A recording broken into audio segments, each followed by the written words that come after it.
각 시대의 대쟁투 제15장 성경과 프랑스 혁명 성경에 대한 로마교의 방침 16세기에 이르러 종교개혁자들은 열린 성경을 백성들에게 공개하며 이를 유럽 각국에 보급시키기를 희망하였다.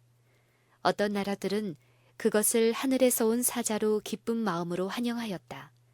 그러나 어떤 나라들에서는 로마교가 성경이 들어오지 못하도록 방지하는 일에 큰 성공을 거두었으므로 성경의 지식에 속한 빛과 그 고귀한 가마를 거의 받지 못하였다. 한 나라에는 빛이 들어왔지만 암흑으로 인하여 그것을 깨닫지 못하였다. 그리하여 여러 세기에 걸쳐 진리와 오류가 서로 지배권을 갖고자 다투었다. 마침내 악이 승리를 얻고 하늘의 진리는 물러나게 되었다. 그 정죄는 이것이니 곧 빛이 세상에 왔으되 사람들이 자기 행위가 악함으로 빛보다 어두움을 더 사랑한 것이니라. 그러므로 그 나라는 자신이 택한 행위의 결과를 거둘 수밖에 없었다. 악을 제재하시는 하나님의 성령은 하나님의 은혜의 선물을 멸시한 백성들로부터 떠나가 버렸다. 그리하여 악은 성숙해지기까지 방임되었다.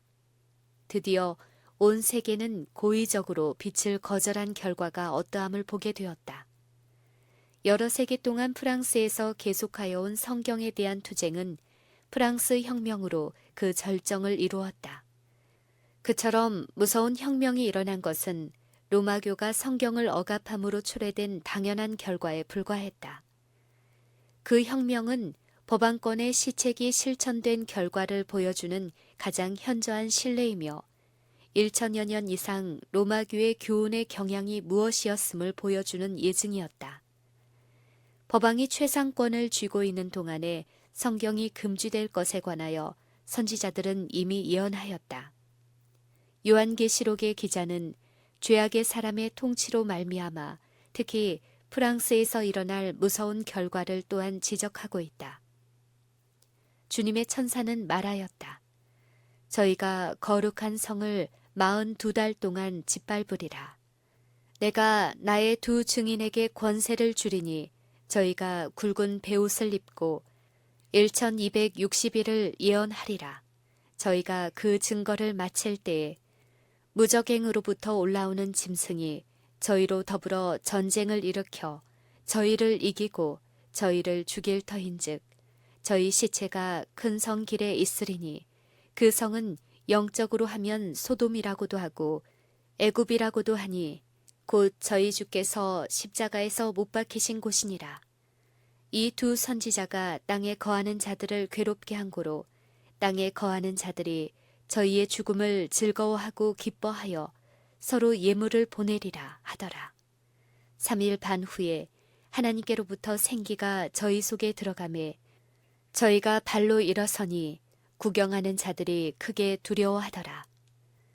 여기에 기록된 42달 혹은 1260일이란 말은 같은 기간을 가리키는 말로써 그리스도의 교회가 로마 교회 압박을 받을 기간을 나타낸다. 법왕권이 최상권을 쥐게 된 1260년은 기원전 538년에 시작되어 1798년 마치게 된다. 그때 프랑스 군대가 로마에 침입하여 법왕을 사로잡았는데 그는 유배 중에 죽었다. 얼마 후에 새 법왕이 선출되었으나 로마의 교권은 전과 같은 세력을 발휘하지 못하였다. 예언된 로마 교회 활동 기간 교회의 박해는 1260년의 전 기간 계속되지는 않았다. 당신의 백성을 긍휼히 여기시는 하나님께서는 극렬한 시련의 시기를 단축시키셨다. 구주께서는 교회에 임할 큰 환난에 대하여 예언하시면서 그날들을 감하지 아니할 것이면 모든 육체가 구원을 얻지 못할 것이나 그러나 택하신 자들을 위하여 그날들을 감하시리라 라고 말씀하셨다. 사실상 박해는 종교개혁의 영향을 받아 1798년이 이르기 전에 이미 끝났다. 선지자는 두 증인에 대하여 이는 이 땅에 주 앞에 섰는 두 감람나무와 두 촛대라고 하였다. 또 시편 기자는 주의 말씀은 내 발의 등이요 내 길의 빛이니이다 라고 하였다. 그러므로 두 증인은 구약과 신약 성경을 대표한다. 구약과 신약은 다같이 하나님의 율법의 기원과 영속성을 알려주는 중요한 증인들이다. 그 두 성경은 또한 구원의 계획을 증거해준다. 구약 성경에 기록된 표상과 희생 제도와 예언들은 모두 장차올 구주를 지적해준다. 그리고 신약의 사복음서와 편지서는 표상과 예언을 통하여 미리 알려준 그대로 조금도 틀림없이 강림하신 구주를 증언하고 있다. 저희가 1260일을 베옷을 입고 예언하리라. 그 기간의 대부분의 하나님의 증인은 모호한 상태에 놓여 있었다. 법안권은 진리의 말씀을 백성들로부터 숨기고 그들 앞에 그 증언과 배치되는 거짓 증인을 세우고자 애를 썼다. 성경이 종교와 세속의 권세에 의하여 추방되었을 때 성경의 증거가 곡해되고 사람들과 악마들이 성경으로부터 사람들의 마음을 돌이키게 하고자 온갖 연구와 노력을 기울이고 있는 동안 성경의 거룩한 진리를 대담하게 증거하는 사람들이 수색당하고 배신당하고 고문을 받고 감옥에 갇히고 믿음 때문에 순교를 당하거나 깊은 산속과 땅속의 동굴에 도피할 수밖에 없는 처지가 되었을 때 그 충성된 증인들은 베옷을 입고 예언하였다. 그리고 그들은 1260년의 전 기간을 통하여 증거하였다. 그들은 그처럼 가장 어두운 시기에 하나님의 말씀을 사랑하고 그분의 영광을 위하여 열성을 다한 충성된 사람들이다. 충성된 그 종들에게는 그 전 기간에 하나님의 진리를 선언할 지혜와 능력과 권위가 부여되었다. 성경의 순환 시대. 만일 누구든지 저희를 해하고자 한즉 저희 입에서 불이 나서 그 원수를 소멸할지니 누구든지 해하려 하면 반드시 이와 같이 죽임을 당하리라. 하나님의 말씀을 짓밟는 자들은 벌을 받지 않을 수 없다. 이 두려운 선고의 의미는 요한계시록 마지막 장에 밝혀져 있다. 내가 이 책의 예언의 말씀을 듣는 각인에게 증거하노니 만일 이것들 외에 더하면 하나님이 이 책에 기록된 재앙들을 그에게 더하실 터이요. 만일 누구든지 이 책의 예언의 말씀에서 제하여 버리면 하나님이 이 책에 기록된 생명나무와 및 거룩한 성의 참여함을 제하여 버리시리라. 그것은 하나님께서 계시하셨거나 명령하신 것은 어떠한 식으로든지 변경하지 못하도록 경계하시고자 사람들에게 주신 경고이다. 그 엄숙한 선언은 하나님의 율법을 경시하도록 영향을 끼치는 모든 사람들에게 적용된다. 우리가 하나님의 율법에 순종하느냐 하지 않느냐 하는 것이 별로 대수롭지 않은 문제라고 경박하게 말하는 자들은 그 선고 앞에 떨고 두려워하여야 할 것이다. 하나님의 계시보다도 자기 자신의 의견을 높이는 모든 자들, 자기의 편의를 도모하거나 세속과 타협하기 위하여 성경의 분명한 의미를 변개코자 하는 자들은 모두 자기 자신에게 두려운 결과를 가져오는 자들이다. 기록된 말씀, 곧 하나님의 율법은 모든 인류의 품성을 저울질하고 그 그릇됨이 없는 시험에 의하여 부족함이 드러나는 모든 자들에게 정죄의 선고를 내리게 될 것이다. 저희가 그 증거를 마칠 때 곧 두 증인이 베옷을 입고 예언을 해야 할 시기는 1798년에 마쳤다.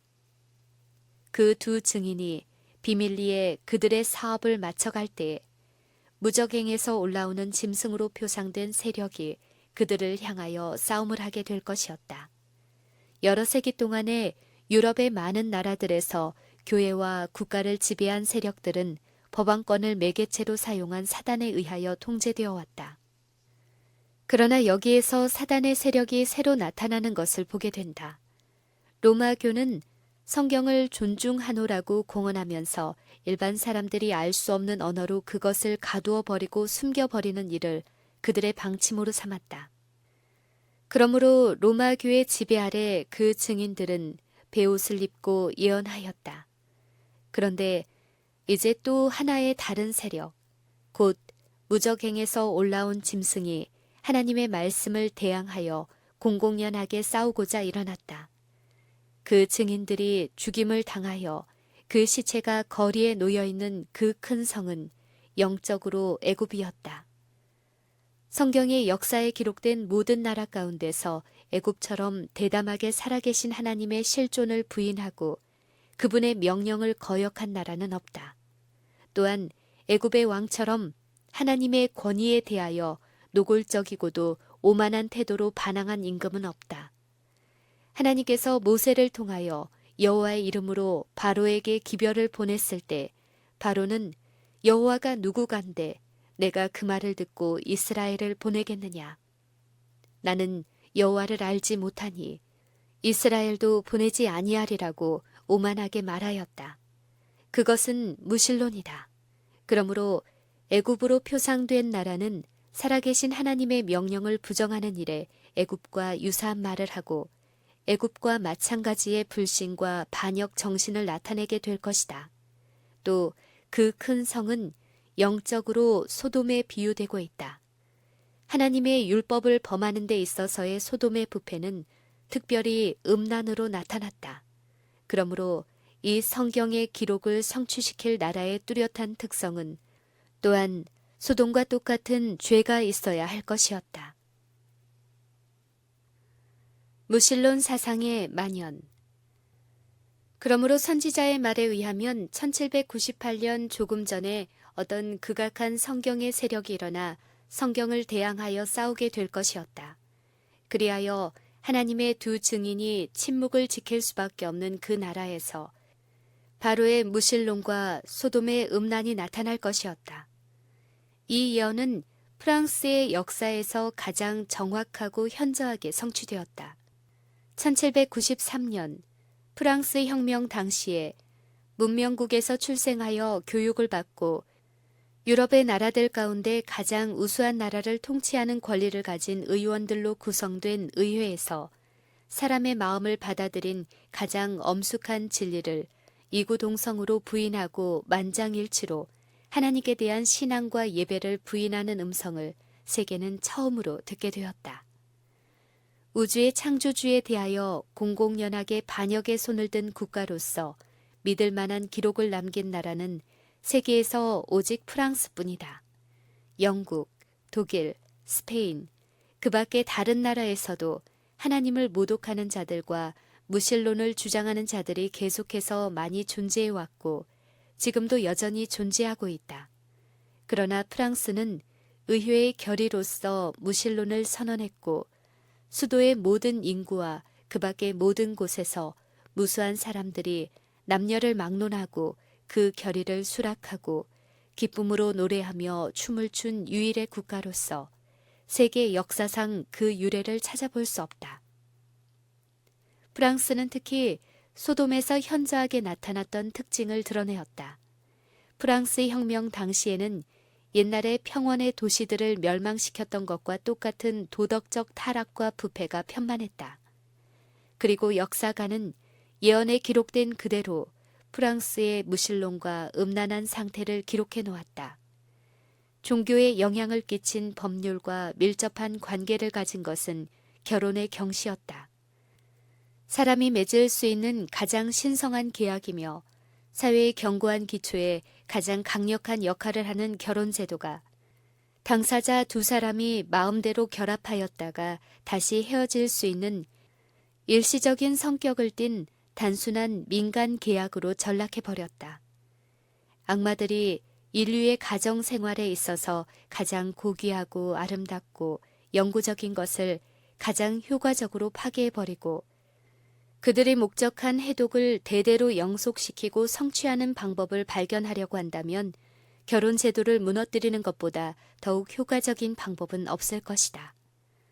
묘한 말을 잘하기로 유명한 여배우 소피 아놀드는 프랑스의 혁명 시대의 결혼을 간음의 예식으로 평하였다. 주께서 십자가에 못 박히신 곳이라는 예언은 글자 그대로 프랑스에서 성취되었다. 그리스도께 대한 저기가 이 나라에서보다 더욱 현저히 나타난 나라는 없다. 진리를 이 나라에서보다 더욱 맹렬하고 잔혹하게 반대한 나라도 없다. 복음을 믿는 사람들에게 박해를 가함으로 프랑스는 그리스도의 제자들을 통하여 그리스도를 십자가에 못 박았다. 프랑스의 위그노.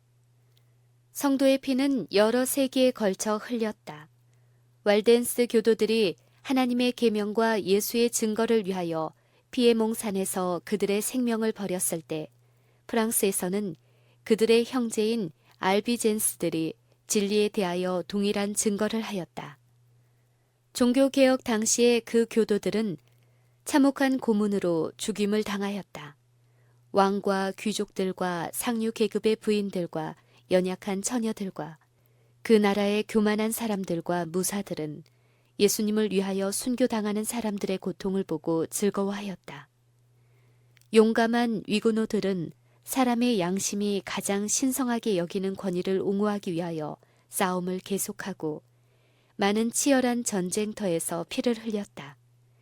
개신교도들은 법률상 보호에서 제외된 자로 인정되어 그들의 머리에는 현상금이 붙게 되었고 그들은 들짐승들처럼 사냥의 대상이 되었다. 고대 그리스도인들 중에 소수의 후예들로서 18세기 당시까지 프랑스 남방 산중에 숨어서 거주하고 있던 광야 교회는 여전히 조상들의 신앙을 굳게 지키고 있었다. 밤을 틈타서 그들이 산 중턱이나 적막한 들에서 몰래 집회를 열고자 할 때 그들은 갑작스런 용기병들의 추격으로 붙잡히게 되었다. 그리하여 그들은 노예나 죄수들이 노를 저어 다니는 겔리선에서 죽는 날까지 고역을 당하게 되었다. 프랑스에서 가장 순수하고 기품 있고 지성적인 사람들은 강도들과 살인자들 사이에 섞여서 말할 수 없는 고통을 겪으면서 쇠사슬에 매여 있게 되었다. 좀 더 자비로운 처분을 받은 사람들은 아무런 무장도 없이 속절없는 형편에서 기도하고자 무릎을 꿇었을 때 참혹하게 사격을 당하였다. 수백 명의 나이 많은 남자들, 방비 없는 여자들, 천진한 어린이들이 그들의 집회 장소에서 살해되어 그대로 내버려졌다. 그들이 평소에 집회를 하던 산 중턱이나 산림 속을 지나갈 때 시체가 풀밭 사방에 흩어져 있거나 나무에 매달려 있는 것을 보는 일은 별로 희귀한 일이 아니었다. 그리하여 그들의 나라는 검과 도끼와 나무, 즉 화형에 쓰는 장작으로 황량하여졌고 하나의 쓸쓸하고 큰 광야로 바뀌고 말았다. 이처럼 흉악한 사건은 암흑시대에 행하여진 것이 아니라 루이 14세의 찬란한 시대에 자행되었다. 그 당시에 과학은 발달되고 문해가 부흥되고 궁궐과 수도에 사는 성직자들은 유식하고 말 잘하는 변사들이며 겸손과 자비의 미덕을 사랑하는 자들로 인정받고 있었다. 죄악의 참혹한 목록 가운데서 가장 암흑한 것, 곧 각 세계를 통하여 자행된 잔인무도한 일 중에서 가장 끔찍스러운 만행은 성 바돌롬의 제1대학살이다. 세상은 오늘날도 여전히 그 잔인하고 비열하기 이를 데 없는 습격의 광경을 공포와 전율로서 회상하지 않을 수 없다. 프랑스의 왕은 로마교의 승려와 주교들의 강요로 그 흉악한 행위를 묵인하였다. 그리하여 사방이 고요한 한밤중의 정막을 깨트리고 울려 퍼진 왕궁의 큰 종소리는 학살에 대한 신호가 되었다. 수천 명의 개신교도들은 왕의 명예를 건 약속만을 신뢰하고 각자의 집에서 평안히 자고 있었는데 그들은 아무런 경고도 없이 갑자기 끌려나가 무참하게 살육을 당하였다. 성 바돌롬의 제1의 학살. 애굽의 속박에서 백성들을 구원해 내실 때에 그리스도께서 눈에 보이지 아니하는 지도자가 되셨던 것처럼 사단은 무수한 순교자를 내는 무서운 일에 있어서 그의 부하들을 지휘하는 눈에 보이지 아니하는 지도자가 되었다. 학살은 파리에서 7일간 계속되었는데 최초의 3일간은 특히 광포가 상상할 수 없을 정도로 심했다. 그리고 그 일은 왕의 특명에 의하여 파리 시가에만 국한되지 않고 신교도들이 거주하는 모든 도시와 촌락에까지 퍼져나갔다. 그 일은 연령과 성별을 구별하지 않았다. 천진한 어린아이들과 백발 노인도 가리지 않았다. 귀족과 농부, 노인과 청년, 어머니와 아이, 그 모든 사람들을 함께 살육하였다. 프랑스 전국에서 학살이 2개월간 계속되었다. 그리하여 바로 국가의 꽃이라고 할 수 있는 사람들이 7만 명이나 죽었다. 학살의 보도가 로마에 이르자 성직자들의 기쁨은 한이 없었다. 로렌의 추기경은 그 사자에게 1,000 크라운의 상금을 주었고 성 안젤로에서는 축포를 쏘았고 모든 교회의 첨탑에서는 종소리가 울려 퍼졌고 축하는 밤새도록 꺼지지 않았다. 법왕 그레고리우스 13세는 추기경과 중요한 승려들을 데리고 큰 행렬을 지어 성 루이의 교당으로 갔는데 그곳에서 로렌의 추기경이 테데움을 낭송했다. 또 이 학살을 기념하는 메달이 주조되었고 바티칸 궁전에서는 바사리의 솜씨로 석장의 벽화, 곧 제독을 습격하는 장면, 학살을 음모하는 회의에 참석하고 있는 왕, 실제로 학살을 하고 있는 장면들이 그려졌다. 그레고리우스 법왕은 칼 황제에게 황금 장미를 보냈으며 그 학살 4개월 후에 그는 한 프랑스 신부의 설교를 만족한 마음으로 들었다. 그 신부는 그 학살의 날에 관하여 다음과 같이 말하였다. 그날에 가장 거룩한 신부가 무한한 행복과 기쁨으로 보고를 받으며 그는 위엄을 갖추고 하나님과 성 루이에게 감사를 드리고자 나아갔다. 성 바돌롬의 대학살을 하도록 충동한 바로 그 정신은 프랑스 혁명에도 나타났다. 예수 그리스도를 사기꾼으로 선언하고 프랑스의 무신론자들은 소리를 높여 염치 없는 자를 박멸하자고 부르짖었는데 그것은 그리스도를 가리킨 것이었다. 하늘을 두려워하지 아니하는 대담한 모독과 가증한 악이 서로 손을 맞잡았으며 가장 비루한 인물, 잔인하고 사악하기 더할 나위 없는 자, 비인도적인 자들이 무한한 존경을 받게 되었다. 이러한 모든 일에 있어서 사단에게 최고의 존경이 주어졌다. 그와 반면에 진리와 순결과 이타적 사랑으로 특징지어 있는 그리스도께서는 십자가에 못 박히셨다. 프랑스 국민과 이성의 여신. 무적행으로부터 올라오는 짐승이 저희로 더불어 전쟁을 일으켜 저희를 이기고 저희를 죽이리라. 프랑스 혁명과 공포시대 동안에 프랑스를 지배하고 있던 무신론의 세력은 하나님과 그분의 거룩한 말씀에 대하여 싸움을 벌였는데 그것은 세계가 일찍이 목격하지 못하던 일이었다. 국회는 하나님을 예배하지 못하도록 금지시켰다. 그리고 성경을 모아다가 될 수 있는 대로 모멸적인 태도를 보이면서 공중 앞에서 불태워버렸다. 하나님의 율법은 유린당하고 성경에 명시된 제도들은 폐지되었다. 매주의 휴일은 경시되어 버렸고 그 대신에 10일마다 휴식하되 그날은 연락하고 모독적인 일을 하는데 바쳐졌다. 침례식과 성찬 예식은 금지되었고 묘지에는 눈에 띄게 사망은 영원한 잠이라는 표지가 붙어졌다. 하나님을 경외하는 것이 지식의 근본이라는 말씀과는 전혀 다르게 그것을 어리석음의 근본이라고 하였다. 자유와 국가를 예배하는 일 이외에는 모든 예배가 금지되었다. 파리의 한 주교는 국민의 대표들 앞에서 연출한 가장 건전치 못하고 추잡한 연극의 주역 배우로 출연하였다. 그는 맨 앞에 나와서 회중을 향하여 선언하기를 자기가 오늘까지 여러 해 동안 가르쳐온 것은 어느 점으로 보든지 한갓 종교적 책략이었고 역사나 거룩한 진리의 근거를 둔 것이 아니었다고 하였다.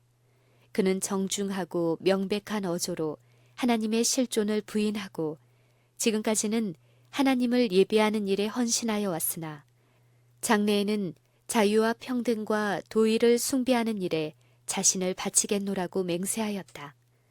그는 자기가 차고 있는 주교의 장식물들을 떼어서 책상 위에 놓고 그 회를 주최한 회장과 익살스러운 포옹을 하였다. 또 몇 사람의 배교한 신부들이 그 주교의 본을 따랐다. 이 두 선지자가 땅에 거하는 자들을 괴롭게 한 고로 땅에 거하는 자들이 저희의 죽음을 즐거워하고 기뻐하여 서로 예물을 보내리라. 무실론의 프랑스는 하나님의 두 증인의 책망하는 소리를 침묵시켜 버렸다. 진리의 거룩한 말씀은 시체가 되어 그 길거리에 넘어져 있었고 하나님의 제재와 요구를 싫어하는 사람들은 기뻐 날뛰었다. 사람들은 공공연하게 하늘의 왕을 모독하였다. 그들은 옛날의 죄인들처럼 하나님이 어찌할랴, 지극히 높은 자에게 지식이 있으랴 라고 부르짖었다. 새로운 제도에 의하여 임명된 한 승려는 거의 믿을 수 없을 만큼 모독적인 언사로 말하였다. 하나님이여, 만일 당신이 참으로 존재하면 당신의 훼손된 이름을 위하여 복수해보라. 나는 당신께 도전한다. 당신은 침묵을 지키고 있구려. 당신은 감히 경놓지 못하는군. 이제후로 누가 당신의 존재를 믿겠는가? 그것은 여호와가 누구간데 내가 그 말을 들으리요. 여호와는 나의 알바 아니라고 한 바로의 말이 그대로 반영된 것이 아니고 무엇이겠는가? 어리석은 자는 그 마음에 이르기를 하나님이 없다 하도다. 그러나 하나님께서는 진리를 왜곡시키는 자들에 대하여 저희가 더 나가지 못할 것은 저 두 사람의 된 것과 같이 저희 어리석음이 드러날 것임이라 라고 말씀하신다. 프랑스는 지존무상하며 영원히 거하며 살아계신 하나님을 경배하는 일을 거절한 지 오래지 아니하여 소위 이성의 여신이라는 열등한 우상 숭배로 전락하였는데 방탕한 한 여자가 그 여신이 되었다. 그러나 그 일은 국민의 대표적 집회에서 행정 및 입법의 최고의 권위에 의하여 결정되었던 것이다. 어느 역사가는 이렇게 말하였다. 이 광란의 시대에서 행한 의식 중의 하나는 허망한 일과 불경한 일을 혼합시킨 점에서 달리 유래를 찾을 수 없다. 음악대를 선두에 둔 도시의 관리들은 활짝 열린 의장의 문을 통하여 장중한 행렬을 지어 나와서 자유의 노래를 높이 부르면서 그들이 바야흐로 경배하려는 대상, 곧 그들이 이성의 여신이라고 부르는 면사포를 쓴 한 여자를 수행하였다. 그 행렬이 식장 안에 들어가자 이성의 여신은 면사포를 벗어 이것을 회장의 오른편에 두었다. 그때의 여자는 오페라단의 한 무희로 밝혀졌다. 프랑스의 국민의회는 그 여자를 그들이 숭배하기에 가장 적합한 이성이라고 하여 그에게 공적인 경배를 하였다. 이 불경건하고 어리석은 의식은 특수한 형식으로 진행되었다. 그리하여 이성의 여신의 제막식은 전국적으로 보급되어 혁명의 모든 세력에 공명한다는 뜻을 표시하고자 하는 사람들이 사는 곳에서는 어디서나 그것을 재현하거나 모방해서 거행하였다. 피에 취한 국민의회. 이성의 예배를 소개한 한 변사는 다음과 같이 말하였다. 입법 의원 여러분, 광씨는 이성 앞에 길을 양보했습니다. 그 흐린 눈으로는 빛의 광채를 볼 수 없었습니다. 오늘 무수한 군중이 고딕식 둥근 천장 아래 모였습니다. 그리하여 처음으로 진리를 다시 반영시키고 있습니다. 여기서 프랑스 국민은 유일의 참 예배, 곧 자유와 이성에게 예배를 드렸습니다. 또 여기서 공화국의 군대의 성공을 위하여 기원하였습니다. 우리는 살아있는 물체, 곧 자연의 걸작품인 이성의 여신을 취하기 위하여 생기 없는 우상을 버렸습니다. 여신이 식장에 들어가자마자 변사는 그의 손을 잡고 회중을 향하여 말하였다.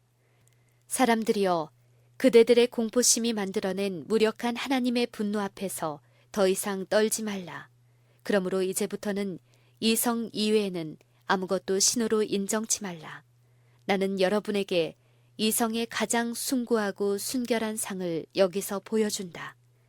만일 여러분이 반드시 우상을 가져야 한다면 이와 같은 우상에게만 제사를 드려라.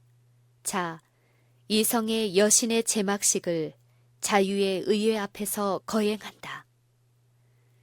여신은 의회장의 포옹을 받은 후 화려한 수레에 태워져 많은 군중들 사이를 통과하여 노트르담 성당으로 인도되었다. 거기서 그는 하나님의 위치를 차지하여 높은 제단 위에 앉아 참석한 모든 자들의 경배를 받았다. 이 일이 있은 지 얼마 후에 공중 앞에서 성경을 불태워버리는 일이 있었다. 어떤 회합에서는 박물관 서민협회의 사람들이 이성 만세를 부르면서 시의 공회당으로 들어갔다. 그들은 막대기 끝에다가 반쯤 불타다 남은 몇 권의 책들을 꿰뚫어 메고 갔다. 그 책들 중에는 천주교의 성무일과 미사서, 신구약 성경 등이 있었는데 의장은 그 책들에 대하여 인류에게 온갖 어리석은 일을 행하게 하였으므로 큰 불로 보응을 받았다. 라고 말하였다. 그런데 무신론자들이 완성시키고 있었던 일을 시작한 것은 법왕권이었다. 프랑스를 급속히 멸망으로 밀어넣은 사회적, 정치적, 종교적인 모든 상태는 로마교의 정책이 이루어 놓았다. 프랑스 혁명 당시의 무서운 상태를 기술한 한 저자는 왕위와 교회가 그 극단적인 행동들에 대한 책임을 져야 할 것이라고 말하였다. 엄격히 비판하면 그것들은 모두 교회에서 책임을 져야 한다. 법왕교는 종교개혁을 왕위의 적이요 국가의 안녕과 질서를 파괴하는 불화의 요소라고 말함으로써 왕들의 마음을 자극하였다. 왕위를 통하여 가장 비참하고 잔인하며 가장 견딜 수 없는 압제와 박해를 행한 것은 그와 같은 모양으로 고취된 로마의 정신에 의한 것이었다. 자유의 정신은 성경과 병행하였다. 복음을 받아들인 곳에서는 어디서나 사람들의 마음이 각성되었다. 그들은 무지와 부도덕과 미신의 노예로 속박되어 온 질곡을 깨트리기 시작하였다. 그들은 자유인으로 생각하고 행하기 시작하였다. 왕들은 그러한 일들을 보고 저들의 전제정치의 장래를 염려하였다. 로마는 왕들의 질투적 공포심을 자극하는 데 게으르지 않았다. 1525년에 법왕은 프랑스의 섭정에게 말하였다. 이 종교광, 즉 프로테스탄트들은 종교계를 혼란케 하고 파괴할 뿐만 아니라 나라의 통치권, 귀족 계급, 법률, 질서, 계급 등을 파괴하는 자들이다. 불과 몇 년 후의 법왕사절은 황제에게 다음과 같이 경고하였다. 폐하여 속지 마십시오. 프로테스탄트들은 종교의 질서는 물론이요 국가의 질서도 모두 전복시킬 것입니다. 왕위는 제단과 마찬가지로 위험합니다. 새 종교가 들어오면 새 정부가 필연적으로 들어설 것입니다. 또한 신학자들은 프로테스탄트들에 대하여 사람들을 유인하여 신기한 것과 어리석은 일을 하게 하며 왕으로 하여금 신하들의 충성심을 잃어버리게 하여 교회와 나라를 다같이 파괴시키는 자들이라고 주장하므로 백성들의 편견에 호소하였다. 이리하여 로마교는 프랑스가 종교개혁 운동을 반대하게 하는 일에 성공하였다. 프랑스에서 박해의 칼을 처음으로 든 것은 왕위를 지탱하고 귀족을 보호하고 법률을 유지하기 위해서였다. 혁명이 일어난 근본 원인. 프랑스 통치자들은 이 치명적인 정책의 결과를 거의 내다보지 못하였다. 성경의 교훈은 공평, 절제, 진리, 평등, 자애의 원칙들을 백성들의 마음에 심어줄 것이었는데 그러한 미덕들은 국가를 번영케 하는 유일한 초석이다. 의인은 나라로 영화롭게 하고 그 보좌가 공의로 말미암아 굳게 서민이라. 의의 공효는 화평이요 의의 결과는 영원한 평안과 안전이라. 하나님의 율법을 순종하는 사람은 국가의 법률도 가장 성실하게 순종하게 될 것이다. 하나님을 두려워하는 사람은 정당하고 합법적인 온갖 권위를 행사하는 나라의 왕을 공경하게 될 것이다. 그런데 프랑스는 불행히도 성경을 금지하였고 그것을 믿는 사람들을 파문하였다. 여러 세기에 걸쳐서 원칙과 신조에 굳센 사람들, 예민한 지력과 도덕적 능력을 갖춘 사람들, 자기의 양심을 거스르지 않고 진리를 위하여 고난받기를 두려워하지 않는 믿음과 용기의 사람들, 그들은 갤리선의 노예로 고역을 당하거나 화형을 당하거나 감옥 속에서 신음하였다. 또한 수많은 사람들은 먼 곳으로 피하여 간신히 안전한 곳으로 갔다. 이와 같은 상태는 종교개혁이 시작된 후 250년간 계속되었다. 오랜 기간 동안의 박해자들의 광적인 분노를 피하여 간 복음의 사도들이 일반적으로 현저히 뛰어난 지능, 미술, 공업, 질서 있는 생활 등을 통하여 그들이 피나놓은 그 지방을 부유하게 한 사실들을 프랑스 사람들은 보지 못한 세대가 거의 없었다. 그리하여 그들은 이와 같이 훌륭한 재능을 가지고 다른 나라로 이주하여 가는 일과 비례하여 그들의 나라에는 그런 재간 있는 사람들이 차츰 줄어갔다. 만일 이미 가버린 그 사람들이 모두 프랑스에 남아 있었다면, 만일 그 300년 동안에 추방된 그 사람들의 공업 기술로서 프랑스 국토를 발전시켰다면, 또한 그들의 예술적 소질로서 창작에 힘썼을 것 같으면, 만일 그들의 천재적인 창작력과 분석하는 능력을 가지고 그 문학을 발달시키고 과학을 육성시켰을 것 같으면, 만약 그들의 지혜로서 의회를 지도하고 그들의 용맹으로 싸우고 그들의 공의로 나라의 법률을 제정하고 성경의 종교로 백성들의 지능을 개발시키고 양심을 다스리게 하였더라면 오늘날 얼마나 찬란한 영광이 프랑스를 두르고 있을 것인가. 프랑스는 얼마나 위대하고 번영되고 행복된 나라가 되었을까. 그 나라는 많은 나라들의 모본이 되었을 것이다.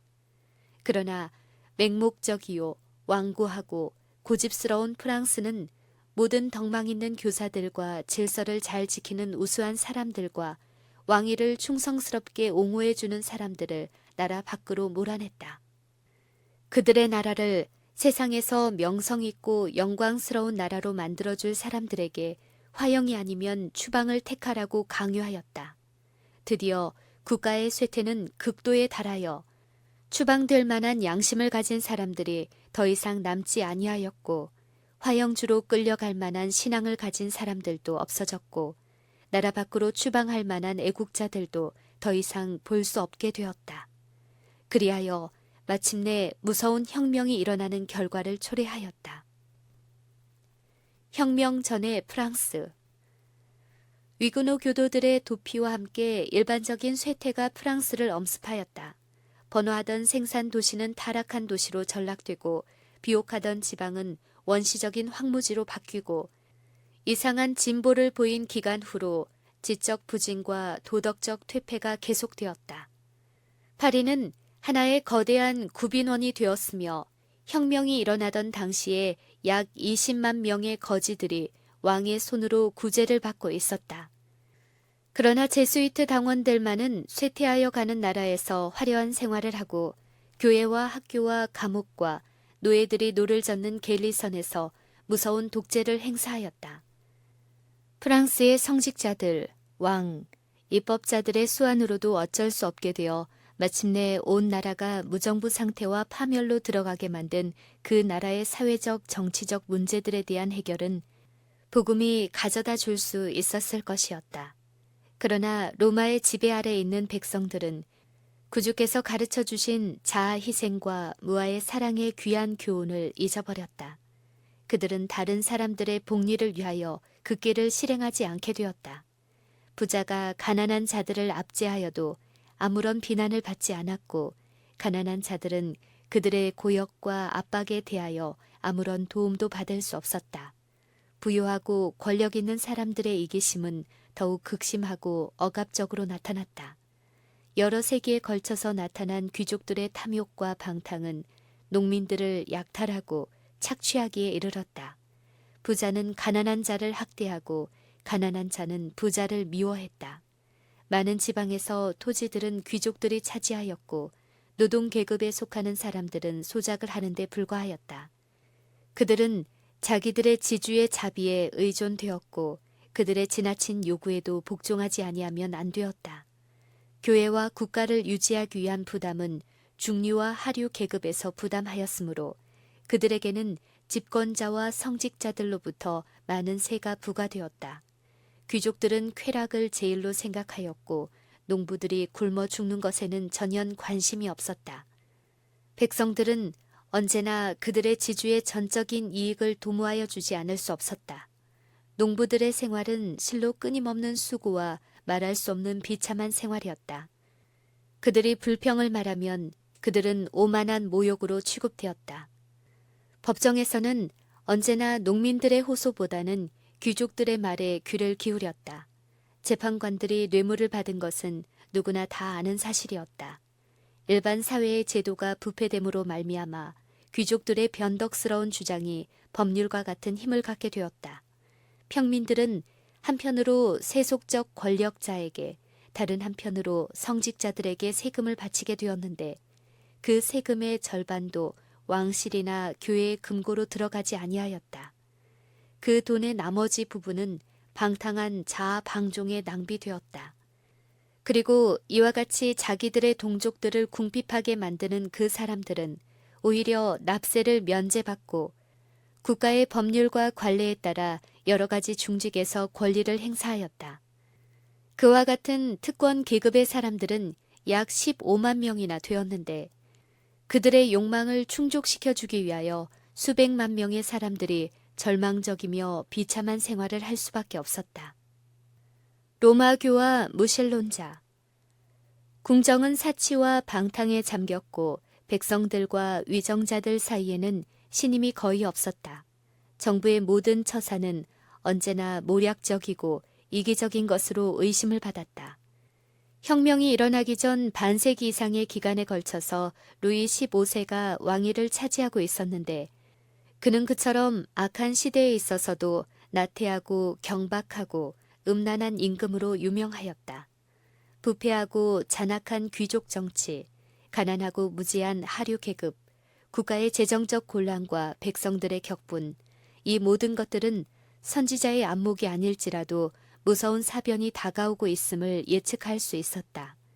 왕은 그의 신하들의 경고에 대하여 내가 살아있는 동안은 이대로 버티고 나가보자. 내가 죽은 후에 어떻게 되겠지라고 언제나 대답하였다.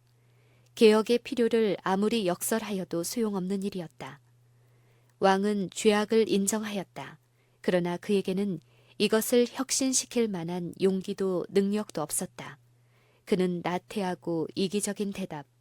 곧 재앙은 나의 죽은 뒤에라는 말은 바야흐로 다가오고 있는 프랑스의 운명을 여실히 표현한 것이었다. 로마교는 왕들과 지배 계급의 질투심을 이용하여 백성들을 노예 상태로 묶어두도록 영향을 미쳤다. 로마교는 이와 같이 하여 나라가 약화되면 백성들과 통치자들이 모두 자기의 지배 아래 들어올 것이라는 사실을 잘 알고 있었다. 이와 같은 선견적 정책에 의하여 로마교는 사람들을 효과적으로 노예 상태가 되게 하려면 그들의 심령을 착고로 채워야 한다는 것과 그들이 노예의 상태에서 벗어나지 못하도록 억제하려면 자유를 누릴 수 없는 상태에 놓아두는 것이 가장 확실한 방법임을 알고 있었다. 이 정책의 결과로 초래된 육체적 고통보다 1000배 이상 무서운 것은 도덕적 타락이었다. 성경은 박탈되었고 고집과 이기적인 교훈으로 얽힌 백성들은 무지와 미신에 가려졌고 악습에 빠져버렸으므로 자제하기에 전혀 부적당하게 되었다. 그러나 그 모든 결과로 생긴 일은 로마교가 생각했던 것과 너무나 달랐다. 로마교는 자기의 교리를 맹종하는 대중을 만들기는커녕 그들을 이교도와 혁명가들로 만들어버렸다. 그들은 로마교를 성직자의 정책이라고 멸시하였다. 그들은 성직자들을 그들을 압제하는 당파로 보았다. 그들이 알았던 유일한 신은 로마교의 하나님이었고 그들이 알았던 유일의 종교도 로마교의 교리였다. 그들은 로마교의 탐욕과 잔인성을 바로 성경에서 나온 것으로 알았기 때문에 성경을 전혀 무용한 것으로 인정하였다. 로마교가 하나님의 품성을 그릇되게 나타내고 그분의 율법을 왜곡시켜 버렸으므로 이제 사람들은 성경과 성경의 저자들을 동시에 거절하였다. 그들은 그들의 교리가 성경이 인정하는 것이라고 주장하면서 거기에 맹종하기를 요구하였다. 거기에 반응하여 볼테르와 그의 동료들은 성경을 배척하고 무신론의 해독을 도처에 유포시켰다.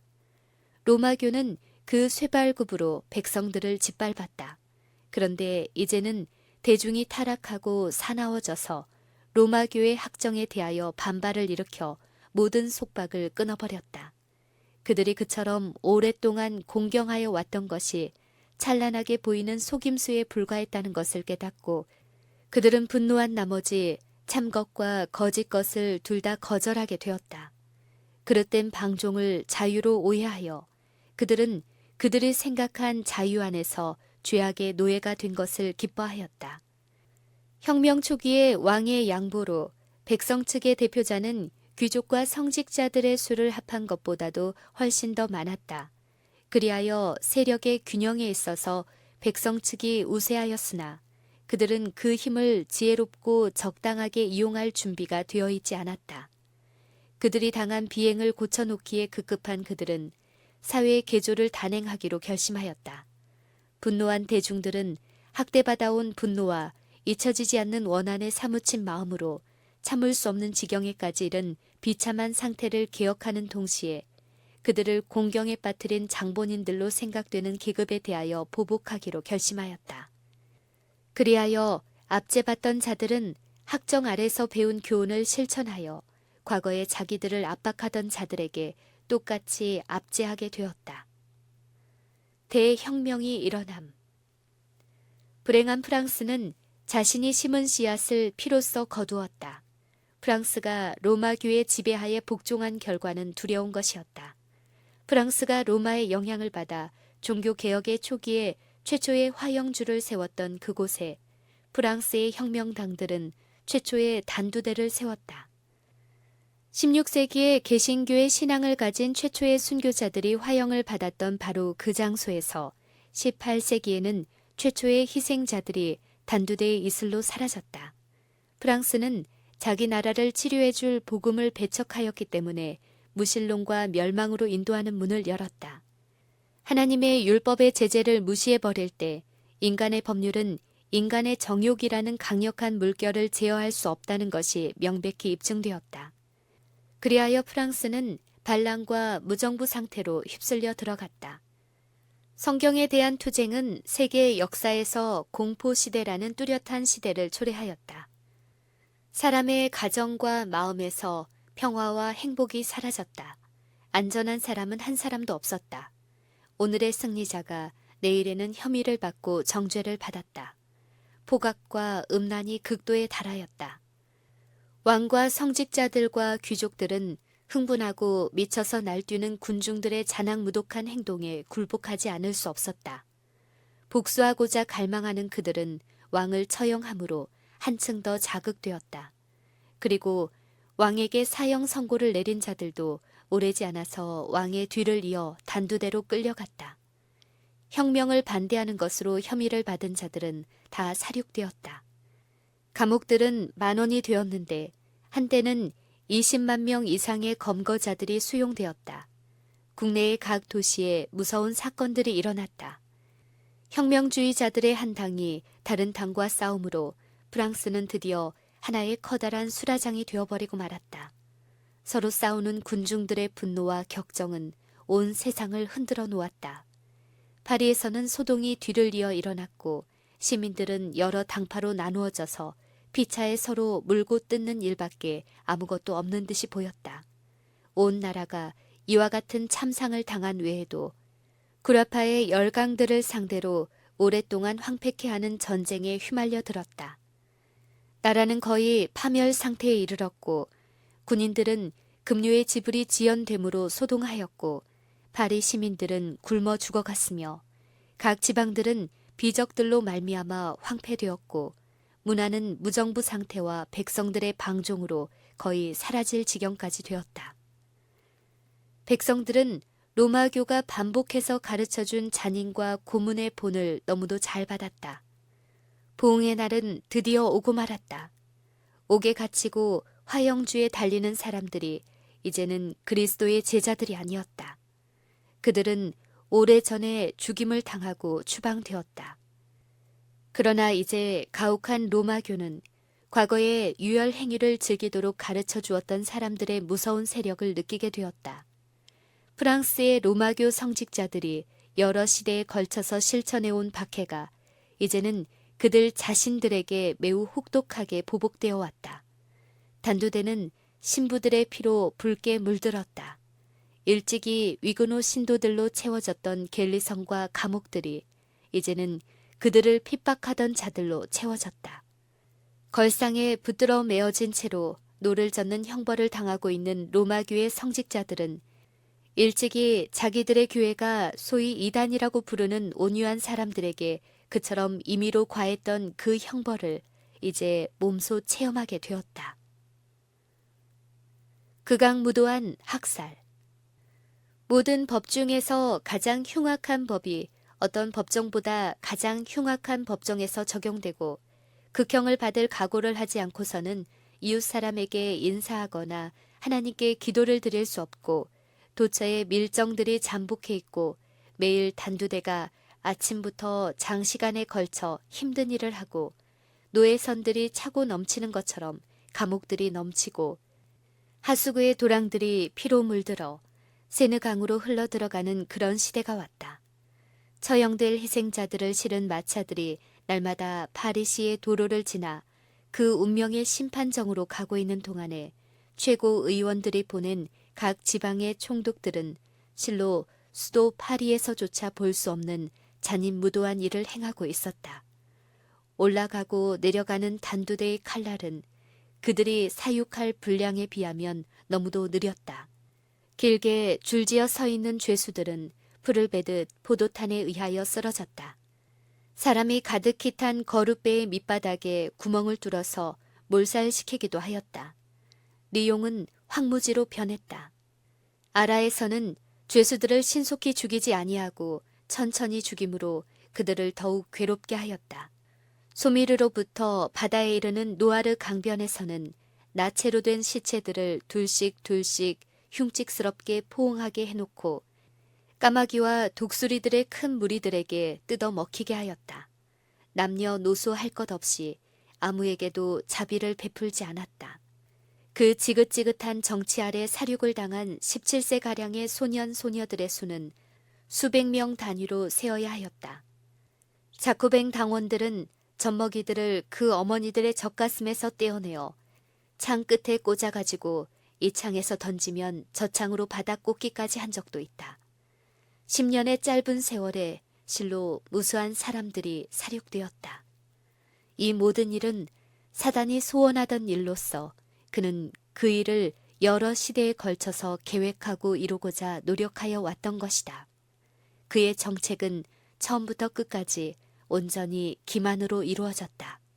그리고 그의 단호한 목적은 사람들에게 저주와 불행을 가져다 주고 하나님께서 하시는 일을 파괴하고 욕되게 함으로 그분의 자비와 인애의 거룩한 목적을 방해하여 하늘의 슬픔을 가져다 주는 일이다. 그리고 그는 그의 기만적인 술책으로 사람들의 마음의 눈을 어둡게 하여 그들로 하여금 자기들의 잘못을 하나님께서 하신 일처럼 느끼게 하고 자기가 가져온 모든 비참한 일들을 창조주의 계획의 결과처럼 느끼게 한다.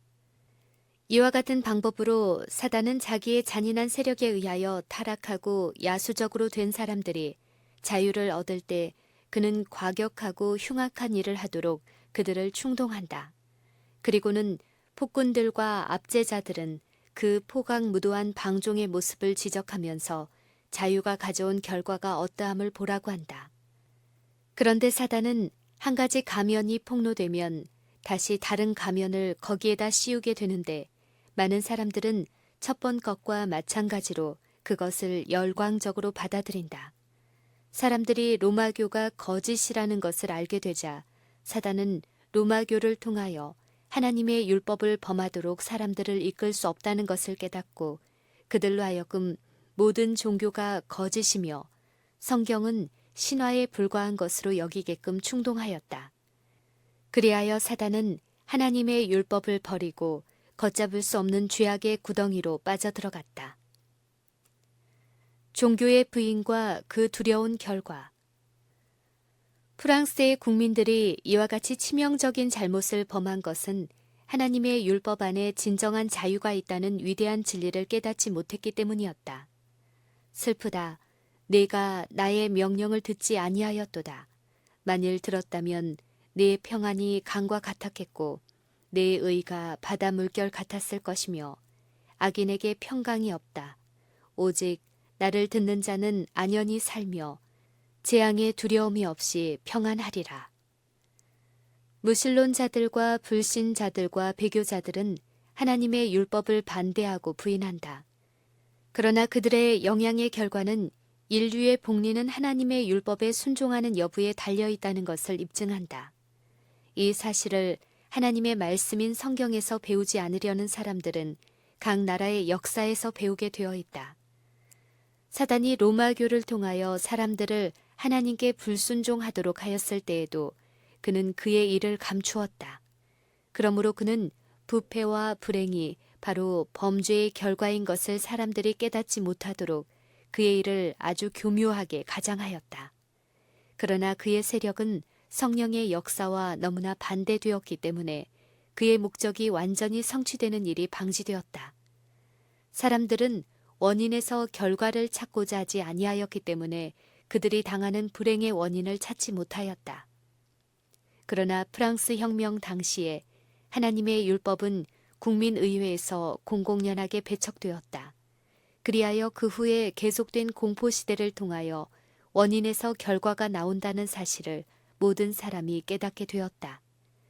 프랑스가 공공연하게 하나님을 부인하고 성경을 거절하였을 때 악인들과 악령들은 그들이 오랫동안 계획하여 오던 그대로 하나님의 율법으로 제재를 받지 아니하는 나라를 세운 것을 보고 기뻐하였다. 악한 일에 대한 심판이 속히 이르지 않기 때문에 사람들이 악을 행하기에 마음이 담대하게 되었다. 그러나 공평하고 의로운 율법을 범하게 되면 불행과 파멸이 피할 수 없이 따라오게 된다. 비록 즉시 형벌을 당하지 않을지라도 사람의 악행은 반드시 파멸을 가져오고야 한다. 여러 세기 동안의 배신과 죄악이 심판날의 진노를 쌓아두었다. 그리하여 그 죄악의 분량이 차면 하나님을 멸시하던 자들은 하나님의 오래 참으심을 업신여긴 것이 얼마나 두려운 일이었음을 늦어서야 깨닫게 될 것이다.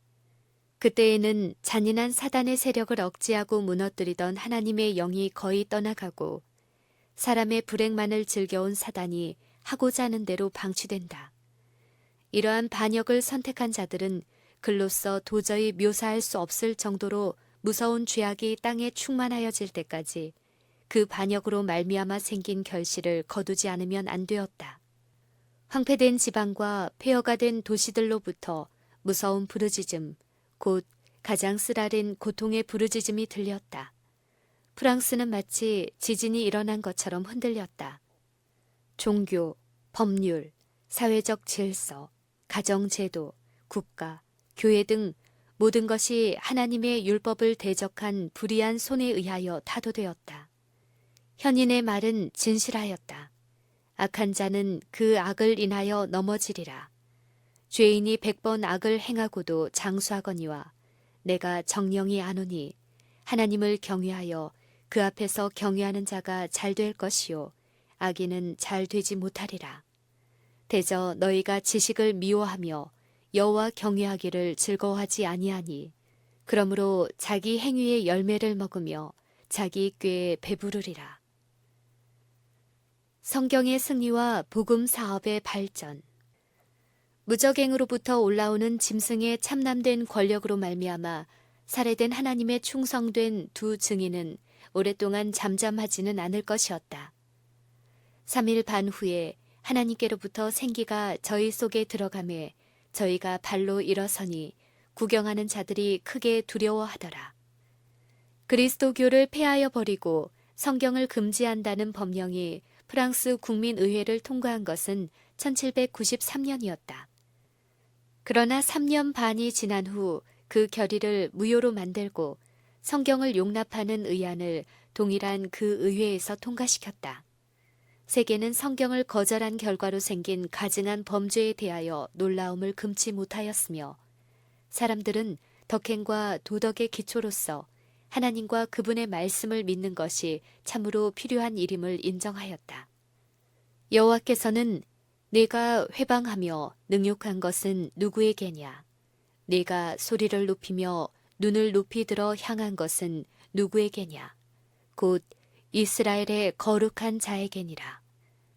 내가 이번에 그들에게 내 손과 내 능을 알려서 그들로 내 이름이 여호와인 줄 알게 하리라고 말씀하셨다.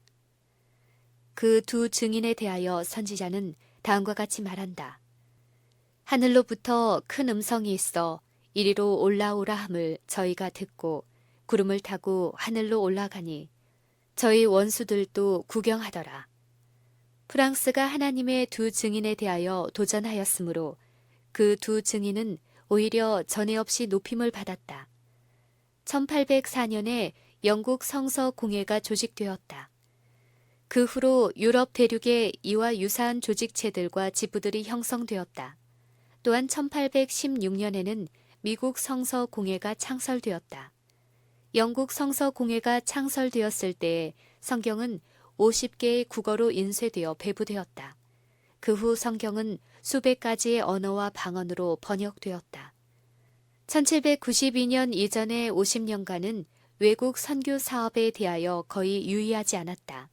새로운 선교회의 조직이 거의 없었고 이방 나라에 그리스도교를 전파하기 위하여 노력한 교회들은 소수에 불과하였다.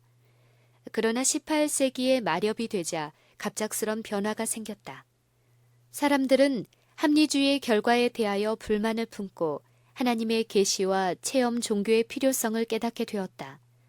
그때부터 외방 선교 사업이 비상한 발전을 하였다. 인쇄 기술의 발달은 성경을 보급시키는 사업에 활기를 주었다. 다른 나라들과의 교통수단의 발달은 옛날부터의 편견과 쇄국주의의 담을 헐어버렸다. 그리고 로마의 법왕이 세속적 권력을 잃어버리게 되자 하나님의 말씀이 들어갈 수 있는 문호가 개방되었다. 그리하여 여러 해에 걸쳐서 로마의 거리에서도 아무런 구속을 받지 않고 성경이 판매되었으며 오늘날은 사람이 살고 있는 곳에는 어디든지 성경이 보급되고 있다. 일찍이 무신론자 볼테르는 다음과 같이 장담하였다. 12명의 사람이 그리스도교를 세웠다는 말을 나는 지칠 정도로 반복하여 들어왔다. 그러나 이것을 무너뜨리는 데는 오직 한 사람으로 넉넉하다는 것을 나는 증명할 것이다. 그가 죽은 후 여러 세대가 지나갔다. 수백만의 사람들이 성경을 대적하여 싸우는 투쟁에 가담하였다. 그러나 성경을 멸절시킬 수는 없었다. 볼테르 시대에 성경이 100권 있었다고 한다면 오늘날은 10,000권, 아니 10만 권의 성경이 있는 셈이다. 초기에 어떤 종교개혁자는 그리스도교회에 대하여 성경은 마치 여러 쇠망치를 낡아지게 한 모루와 같다고 기록하였다. 여호와께서는 무릇 너를 치려고 제조된 기계가 날카롭지 못할 것이라. 무릇 일어나 너를 대적하여 송사하는 혀는 내게 정죄를 당하리라고 말씀하셨다. 하나님의 말씀은 영영이 서리라. 그 법도는 다 확실하니 영원 무궁히 정하신 바요 진실과 정의로 행하신 바로다. 사람의 권위 위에 세워진 것은 무엇이나 전복될 것이다. 그러나 하나님의 변함이 없는 말씀의 반석 위에 세워진 것은 영원히 서 있을 것이다.